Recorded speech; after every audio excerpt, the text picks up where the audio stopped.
ತಮಿಳುನಾಡಿನ ಮಧುರೈ ಪೀಠದ ಜಡ್ಜ್ಮೆಂಟ್ ಬಗ್ಗೆ ನಾನು ಹೇಳಿದ್ದೆ. ಜಸ್ಟಿಸ್ ಸ್ವಾಮಿನಾಥನ್ ಅವರು ಕೊಟ್ಟಿದ್ದ ಜಡ್ಜ್ಮೆಂಟ್. ಮಧುರೈ ಹತ್ರ ಒಂದು ಬೆಟ್ಟ ಇದೆ. ಆ ಬೆಟ್ಟದ ತಪ್ಪಲಿನಲ್ಲಿ ಸುಬ್ರಹ್ಮಣ್ಯ ಸ್ವಾಮಿ ದೇವಸ್ಥಾನ ಇದೆ. ಬೆಟ್ಟದ ಮೇಲೆ ಒಂದು ದರ್ಗಾ ಇದೆ. ಆ ದರ್ಗಾದ ಎದುರಿಗೆ ಒಂದು ದೀಪಸ್ತಂಭ ಇದೆ. ದರ್ಗಾದ ಎದುರಿಗೆ ದೀಪಸ್ತಂಭ ನಿಮಗೆ ಕೇಳೋದಕ್ಕೆ ವಿಚಿತ್ರ ಅನಿಸಿದ್ರು ಇದ್ದಂಗೆ ಹೇಳಬೇಕಲ್ಲ, ಹೇಳ್ತಾ ಇದ್ದೀನಿ ನಾನು. ದರ್ಗಾದ ಎದುರು ದೀಪಸ್ತಂಭ ಇದೆ. ಆ ದರ್ಗಾದ ಒಂದಷ್ಟು ಫೋಟೋಗಳು ಇದ್ದಾವೆ, ಒಳಗಡೆದೆಲ್ಲ ನೋಡ್ಬೇಕು. ಆ ದರ್ಗಾದ ಎದುರಿನ ದೀಪಸ್ತಂಭ ಮತ್ತು ಕೆಳಗಡೆ ನೋಡ್ತಾ ಇದ್ರಿ ಸುಬ್ರಹ್ಮಣ್ಯ ಸ್ವಾಮಿ ದೇವಸ್ಥಾನ ಇದೆ ಬೆಟ್ಟದ ತಪ್ಪಲಿನಲ್ಲಿ. ಶತಮಾನಗಳ ಕಾಲ ದರ್ಗಾದ ಎದುರಿಗಿರುವ ದೀಪಸ್ತಂಭ ಮತ್ತು ಸುಬ್ರಹ್ಮಣ್ಯ ಸ್ವಾಮಿ ದೇವಸ್ಥಾನದ ಎದುರಿಗಿರುವ ದೀಪಸ್ತಂಭ ಎರಡೂ ಕಡೆ ಕಾರ್ತಿಕ ದೀಪೋತ್ಸವ ನಡೀತಾ ಇತ್ತು. ಭಾರತಕ್ಕೆ ಸ್ವಾತಂತ್ರ್ಯ ಬಂದ ನಂತರ 1947ರಲ್ಲಿ ಆ ಪದ್ಧತಿಯನ್ನು ನಿಲ್ಲಿಸಲಾಯಿತು. ಅಂದರೆ ನ್ಯಾಯಾಂಗ ವ್ಯವಸ್ಥೆ ಬಂತಲ್ಲ, ನಮ್ಮದೇ ನ್ಯಾಯಾಂಗ ವ್ಯವಸ್ಥೆ ಆ ಪದ್ಧತಿಯನ್ನು ನಿಲ್ಲಿಸ್ತು, ಮಾಡಬೇಡಿ ಇದನ್ನು ಅಂತ. ಅದಾದ ನಂತರ ಅನೇಕ ಶ್ರದ್ಧಾಳುಗಳು ಕೋರ್ಟಿಗೆ ಅರ್ಜಿ ಹಾಕ್ತಾನೇ ಇದ್ದರು. ಹಳೆಯ ಪದ್ಧತಿ ಪ್ರಕಾರ ಮುಂದುವರಿಬೇಕು, ಅಲ್ಲಿ ಕಾರ್ತಿಕ ದೀಪೋತ್ಸವ ಮಾಡೋದಕ್ಕೆ ನಮಗೆ ಅವಕಾಶ ಕೊಡಿ ಅಂತ.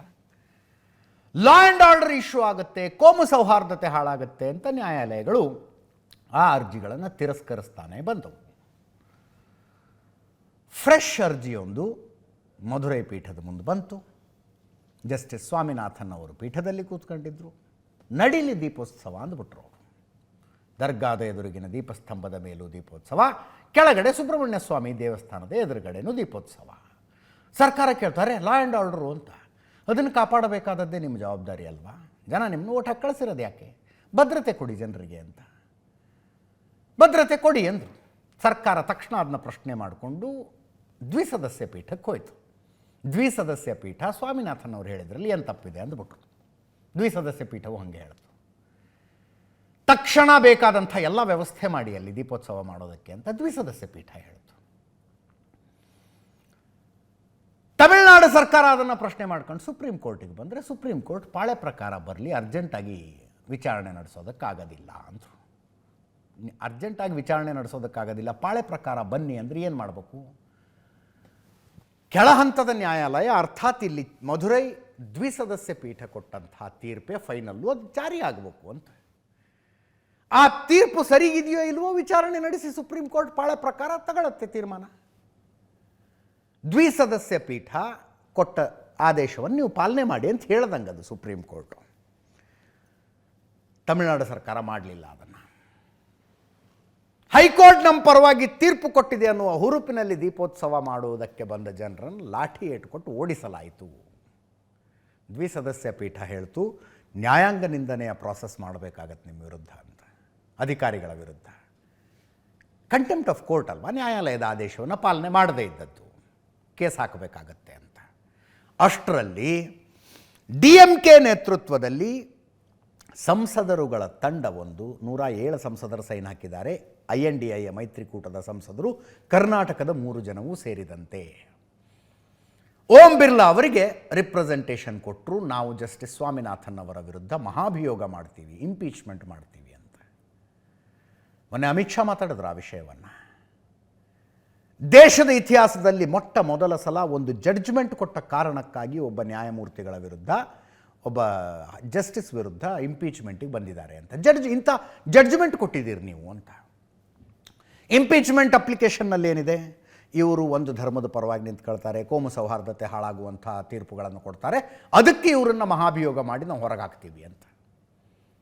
ಮಹಾಭಿಯೋಗ ಮಾಡಿ ಹೊರಗಾಗ್ತೀವಿ. ಈ ಮಹಾಭಿಯೋಗದ ಇತ್ತೀಚೆಗೆ ಒಂದು ದೆಹಲಿ ಹೈಕೋರ್ಟ್ನ ನ್ಯಾಯಮೂರ್ತಿಯೊಬ್ಬರ ಮನೆಗೆ ಬೆಂಕಿ ಬಿದ್ದಾಗ ಔಟ್ ಹೌಸ್ನಲ್ಲಿ ನೋಟಿನ ಕಂತೆಗಳಿದ್ವಲ್ಲ, ಆ ವಿಷಯದಲ್ಲಿ ಮಹಾಭಿಯೋಗ ಬಂದದ್ದು. ಅಂಥ ಪ್ರಕರಣಗಳಲ್ಲಿ ನ್ಯಾಯಾಧೀಶರುಗಳ ಮೇಲೆ ಒಂದು ಕ್ರಮ ಕೈಗೊಳ್ಳೋದಕ್ಕೆ ಶಾಸಕಾಂಗಕ್ಕೆ ಇರುವಂಥ ಅಧಿಕಾರ, ಅದನ್ನು ದುರುಪಯೋಗ ಮಾಡಿಕೊಳ್ತಾ ಇದ್ದಾವೆ ವಿಪಕ್ಷಗಳು ಅಂತ ಅಮಿತ್ ಶಾ ಅವರು ಮುಗಿಬಿದ್ರು. ಈ ಮಧ್ಯೆ ನಡೆದಿರುವಂಥ ಒಂದು ಇಂಟ್ರೆಸ್ಟಿಂಗ್ ಬೆಳವಣಿಗೆ ಏನು ಅಂದರೆ, 56 ಜನ ನಿವೃತ್ತ ನ್ಯಾಯಮೂರ್ತಿಗಳು, ಅವರ ಪೈಕಿ 2 ಸುಪ್ರೀಂ ಕೋರ್ಟ್ನ ನಿವೃತ್ತ ಮುಖ್ಯ ನ್ಯಾಯಮೂರ್ತಿಗಳು, 5 ಜನ ಹೈಕೋರ್ಟ್ನ ಮುಖ್ಯ ನ್ಯಾಯಮೂರ್ತಿಗಳಾಗಿ ನಿವೃತ್ತರಾದವರು, 49 ಜನ ನ್ಯಾಯಾಧೀಶರು ಸೇರಿಕೊಂಡು ಪತ್ರ ಬರೆದಿದ್ದಾರೆ INDIA ಮೈತ್ರಿಕೂಟದ ವಿರುದ್ಧ. ಇದು ಶಾಸಕಾಂಗ ತನಗೆ ಕೊಟ್ಟಿರುವ ಅಧಿಕಾರದ ದುರುಪಯೋಗ ಅಂತಾರವರು. ಮಾಜಿ ನ್ಯಾಯಾಧೀಶರುಗಳ ಪತ್ರ, ಅದರದ್ದು ಕಂಟೆಂಟ್ ಹೇಳಿಬಿಡ್ತೀನಿ ನಿಮಗೆ. ಮದ್ರಾಸ್ ಹೈಕೋರ್ಟ್ ನ್ಯಾಯಮೂರ್ತಿಗಳ ವಿರುದ್ಧ ರಾಜಕೀಯ ಷಡ್ಯಂತ್ರ ನಡೀತಾ ಇದೆ.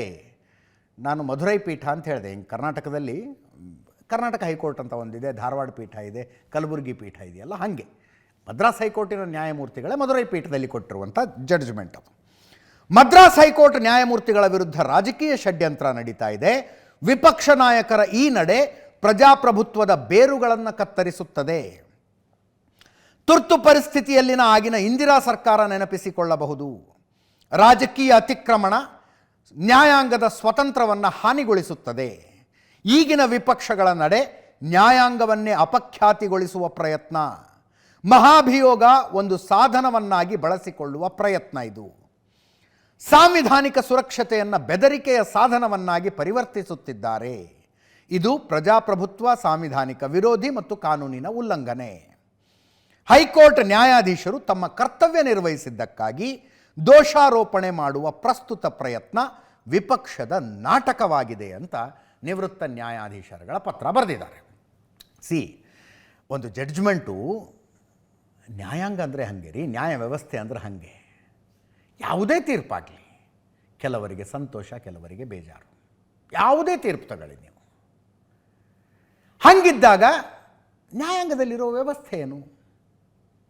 ಅದಕ್ಕಿಂತ ಮೇಲ್ಮಟ್ಟದ ಕೋರ್ಟಿಗೆ ಹೋಗಿ ಅಪ್ಲಿಕೇಶನ್ ಹಾಕಬೇಕು.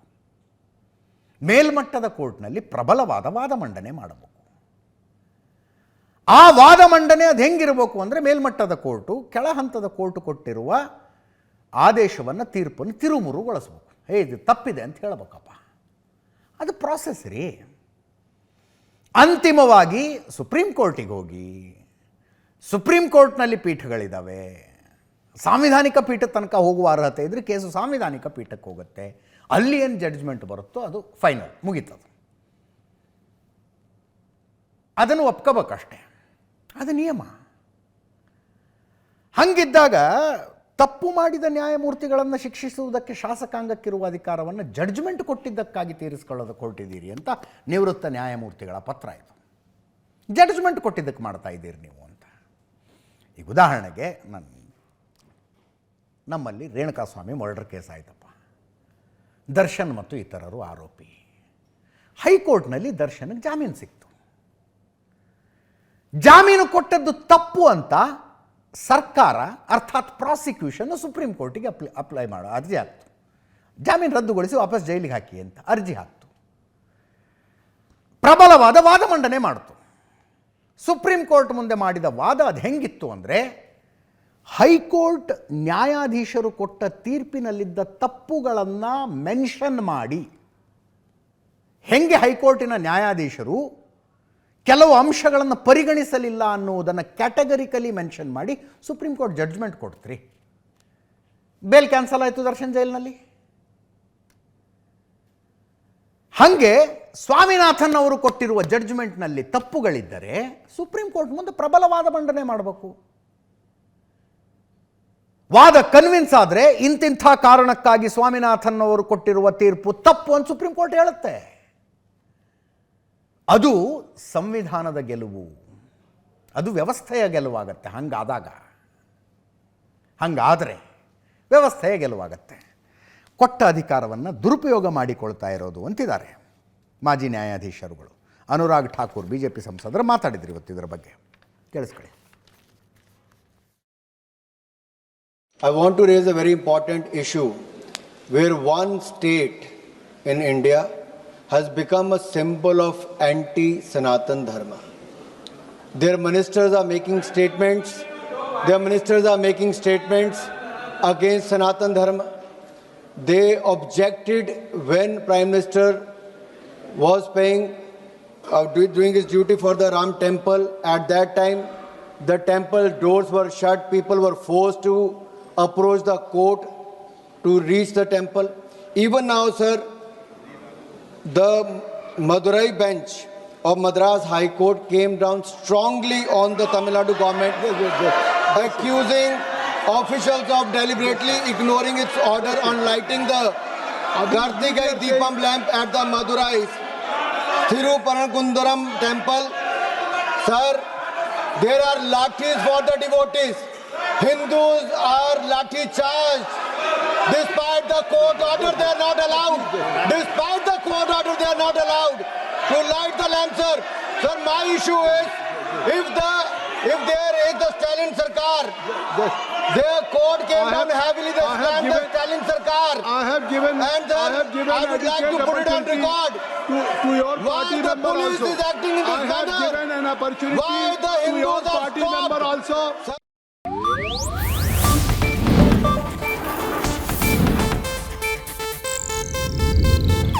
ಇದು ಏಷ್ಯಾನೆಟ್ ನ್ಯೂಸ್ ನೆಟ್ವರ್ಕ್ ಪ್ರಸ್ತುತಿ.